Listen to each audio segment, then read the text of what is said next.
അള്ളാഹുവിന്റെ പ്രവാചകൻ സല്ലല്ലാഹു അലൈഹി വസല്ലം പറഞ്ഞതും റഹിമല്ലാഹു ഇംറഅത്തൻ, ഒരു പെണ്ണിന് പടച്ചോൻ സദാ ബർക്കത്ത് കൊടുക്കും. ഞാനിത് പറയുമ്പോൾ എൻ്റെ ഉമ്മാർക്ക് എന്നോട് ദേഷ്യം തോന്നരുത്. ഭാര്യമാർക്ക്, പല മാതാക്കൾക്കും ഭാര്യമാർക്കും ഒരു തെറ്റിദ്ധാരണ ഉണ്ട്, നമ്മളെ ഈമാൻ മാത്രം ക്ലിയർ ആക്കിയാൽ മതി എന്ന്. ഞാൻ ഖുർആൻ ഓതും, ഞാൻ നിസ്കരിക്കും, ഞാൻ സുന്നത്ത് നിസ്കരിക്കും, ഈ ഒരു കാര്യത്തിൽ മാത്രം സ്വന്തം ശ്രദ്ധ ചെലുത്തി ജീവിക്കുന്ന ഭാര്യമാരുണ്ട്, മാതാക്കളുണ്ട്.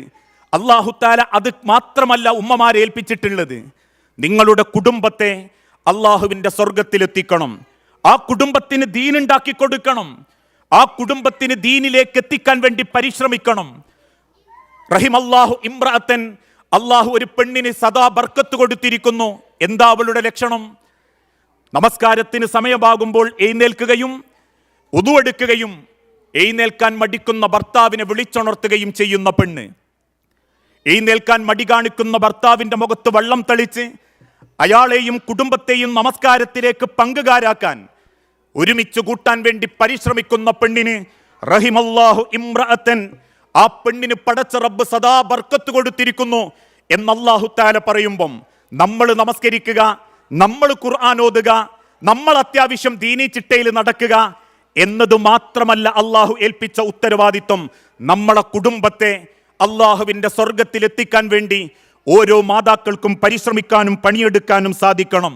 ജീവിതത്തിൽ നാളെ അള്ളാഹുവിൻ്റെ കോടതിയിൽ, അള്ളാഹുവിൻ്റെ മുൻപിൽ, എൻ്റെ ഭർത്താവിൻ്റെയും മക്കളുടെയും മുൻപിൽ അഭിമാനത്തോടെ എനിക്ക് നിൽക്കണം എന്ന ചിന്തയിൽ പ്രവർത്തിക്കുന്ന, കുടുംബത്തെ സംവിധാനിക്കുന്ന ഉമ്മമാരാകണം. എൻ്റെ ജീവിതത്തിൽ, നമ്മൾ ഓരോരുത്തരുടെ ജീവിതത്തിലും ചിന്തിച്ചു നോക്കൂ, സ്വന്തം ഭാര്യയെ ഓർത്ത് സന്തോഷം കൊണ്ട് കരയുന്ന ഭർത്താക്കന്മാരെ ഞാൻ കണ്ടിട്ടുണ്ട്. എൻ്റെ ഭാര്യ കാരണമാണ് ഞാൻ മാറിയത് എന്ന് സമാധാനത്തോടെ പറയുന്നവർ. അവളുള്ളതുകൊണ്ടാ ഉസ്താദെ ഞാൻ പല ഘട്ടത്തിലും പിടിച്ചു നിന്നത്. അവളോട് ചെയ്തു പോയ കുറ്റമാലോചിച്ച് കുറ്റബോധത്താൽ നീറുന്ന ഒരുപാട് ആളുകൾ നമ്മളെ കുടുംബത്തിൽ ഉണ്ടാകുമ്പം ഞാൻ എൻ്റെ മാതാക്കളോട് ചോദിക്കട്ടെ, നമ്മളെ കുടുംബത്തിൽ സ്വന്തം ഭർത്താവിൻ്റെ അരികിലിരുന്ന് നമ്മളെ ജീവിതം കൊണ്ട് ആ ഭർത്താവിനും മക്കൾക്കും ഉണ്ടാക്കിയെടുക്കാൻ പറ്റിയ നേട്ടം എന്തെന്ന് ജീവിച്ചിരിക്കുമ്പം നമ്മൾ ചിന്തിക്കണം. മരിച്ചു കഴിഞ്ഞിട്ട് പടച്ചോൻ്റെ കോടതിയിൽ വെച്ച് ചിന്തിക്കുന്നതിനേക്കാൾ അള്ളാഹുവിൻ്റെ ദുനിയാവിൽ നിന്ന് എൻ്റെ മക്കൾക്ക് ഞാനാണ് മാതൃക, ഭംഗിയേക്കാൾ സ്വഭാവത്തിൻ്റെ ഭംഗി ഉണ്ടാക്കാനും ആ സ്വഭാവത്തിൻ്റെ ഭംഗി ദീനിലാണെന്ന് ചിന്തിക്കാനും അതുവഴി കുടുംബത്തെ അള്ളാഹുവിൻ്റെ സ്വർഗത്തിലെത്തിക്കാനും നമ്മിൽ എത്ര പേർക്ക് സാധിച്ചിട്ടുണ്ട് എന്ന് ഈ ജീവനുള്ള കാലത്ത് നമ്മൾ ഓരോരുത്തരും ചിന്തിച്ചു നോക്കണം. ഒരിക്കൽ ബനൂ ഇസ്രായേലിൽപ്പെട്ട ഒരു മാതാവ് കുഞ്ഞിന് ജന്മം കൊടുക്കുകയും ആ കുഞ്ഞിനെ മടിയിലിരുത്തുകയും ആ കുഞ്ഞിന് മുലയൂട്ടിക്കൊണ്ടിരിക്കുന്ന സമയത്ത് ഒരു കണ്ടാൽ സുന്ദരനായ ഒരു മനുഷ്യൻ ആ കുഞ്ഞിൻ്റെ അരികിലൂടെ നടന്നുപോയി. ഏതൊരാളും നോക്കിപ്പോകുന്ന സൗന്ദര്യമുള്ള ആ മനുഷ്യൻ നടന്നുപോയപ്പോൾ ഈ മാതാവ് പ്രാർത്ഥിച്ചു, പടച്ചോനെ എൻ്റെ കുഞ്ഞിനെ ഇയാളെപ്പോലെ സൗന്ദര്യമുള്ളവനാക്കണം, ഇയാളെപ്പോലെ സർവ്വജനങ്ങളും നോക്കുന്ന ഒരു വ്യക്തിയാക്കണം. ഇത് കേട്ടപ്പം തൊട്ടിലിൽ നിന്ന് സംസാരിച്ച ബനൂ ഇസ്രായേലിയരിലെ രണ്ടാമത്തെ കുട്ടി, ആ കുട്ടി ആ തൊട്ടിലിൽ വെച്ച് സംസാരിച്ചത്, അഥവാ ശൈശവത്തിൽ കുഞ്ഞായി ജനിച്ച ഉടനെ സംസാരിച്ച കുട്ടികളുടെ 3 പേരിൽ ഒന്ന് ഈ കുട്ടിയാ. ഒന്ന് ഈസാ നബി അലൈഹിസ്സലാത്തു വസ്സലാമ, രണ്ടാമത്തേത് അള്ളാഹുവിൻ്റെ തിരുദൂതൻ പരിചയപ്പെടുത്തിയ ജുറൈജ്, മാതാവിൻ്റെ സലാം കേട്ടിട്ടും തിരിച്ച് സലാം മടക്കാത്തതിൻ്റെ പേരിൽ ആട്ടിടയനുമായി ലൈംഗിക ബന്ധത്തിലേർപ്പെട്ട് ഗർഭിണിയായ വേശ്യപ്പെണ്ണിനാൽ സംശയിക്കപ്പെട്ട ജുറൈജിന്റെ കുട്ടി, ആ വേശ്യപ്പെണ്ണ് പ്രസവിച്ച കുട്ടി. മൂന്നാമത്തെ കുട്ടി ഈ ബനൂ ഇസ്രായേലിൽപ്പെട്ട കുട്ടിയാ. ഇത് കേട്ട ഉടനെ ആ കുട്ടി തിരിച്ചു പ്രാർത്ഥിച്ചു, ഇല്ല റബ്ബേ, ഒരിക്കലും ഇയാളെപ്പോലെ നീ എന്നെ ആക്കരുത്. അല്പകാലം ദിവസം കഴിഞ്ഞ് വീണ്ടും ആ മാതാവ് തൻ്റെ കുട്ടിയെ തൊട്ടിലിൽ കിടത്തുമ്പോൾ കണ്ടാൽ സങ്കടം തോന്നുന്ന ദരിദ്രയായൊരു അടിമ സ്ത്രീ അതിൻ്റെ അരികിലൂടെ പോയി. ഉടനെ ഈ മാതാവ് പ്രാർത്ഥിച്ചു, റബ്ബേ, എൻ്റെ കുട്ടീനെ ഒരിക്കലും ഈ അടിമ സ്ത്രീയെപ്പോലെ ആക്കരുതിട്ടോ എന്ന് പ്രാർത്ഥിച്ചപ്പം ഈ കുട്ടി തിരിച്ചു പ്രാർത്ഥിച്ചു, ഇല്ല ഉമ്മ, അള്ളാഹു എന്നെ അവരെ പോലെയാക്കട്ടെ. പിന്നീട് ഇസ്ലാമിക ചരിത്രം വിശദീകരിക്കുന്നുണ്ട്, ആദ്യം ആ കുട്ടി പ്രാർത്ഥിച്ചത് എന്നെ ഇയാളെപ്പോലെയാക്കരുത് എന്ന് പറഞ്ഞത് അയാൾക്ക് സൗന്ദര്യമേയുള്ളൂ, അയാൾക്ക് നല്ല തറവാടേ ഉള്ളൂ, അയാൾക്ക് നല്ല വെളുപ്പേയുള്ളൂ, അയാളുടെ ഉള്ളു കറുപ്പായിരുന്നു. കറുത്ത മനസ്സിൻ്റെ ഉടമയായ, വിശ്വാസം കൊണ്ടും സ്വഭാവം കൊണ്ടും പരാജയത്തിൻ്റെ പടുക്കുഴിയിലുള്ള ആ മനുഷ്യനെ പോലെ എന്നെ ആക്കരുത് എന്ന് ആ കുട്ടി പ്രാർത്ഥിച്ചിട്ടുണ്ടെങ്കിൽ, രണ്ടാമതായി ആ കുട്ടി പ്രാർത്ഥിച്ചത് കാണാൻ ശേലില്ലാത്ത, അടിമയായിരുന്ന, അങ്ങേയറ്റം മറ്റൊരാൾക്ക് ഇഷ്ടം തോന്നിപ്പിക്കാത്ത ആ അടിമ സ്ത്രീയാവട്ടെ പുറമെ കറുപ്പാണെങ്കിലും അകം വെളുത്തതായിരുന്നു. അതുകൊണ്ട് ഭംഗിയിലല്ല രക്ഷിതാക്കളെ, നമ്മളെ ഓരോരുത്തരുടെയും കുടുംബത്തിൽ ജീവിക്കുന്ന മക്കളുടെയും നമ്മുടെയും കുടുംബം ഏറ്റവും മനോഹരമായ സ്വഭാവത്തിന്റെ ഉടമകളാക്കാൻ ഓരോ മാതാക്കളും കുടുംബത്തെ സംവിധാനിക്കണം. ഒരു ഉമ്മയുടെ ജീവിത രീതിയാണ് മക്കള് പിന്തുടരുന്നത്. പല കുടുംബത്തെ പറ്റിയും മുൻകാലഘട്ടത്തിൽ പറയാറില്ലേ, ആ ഉമ്മള്ള കാലത്ത് ആ വീട്ടിൽ ചെന്നാൽ ഒരിറക്ക് വെള്ളം കിട്ടാണ്ട് ആ ഉമ്മ ഞങ്ങളെ വിടൂല.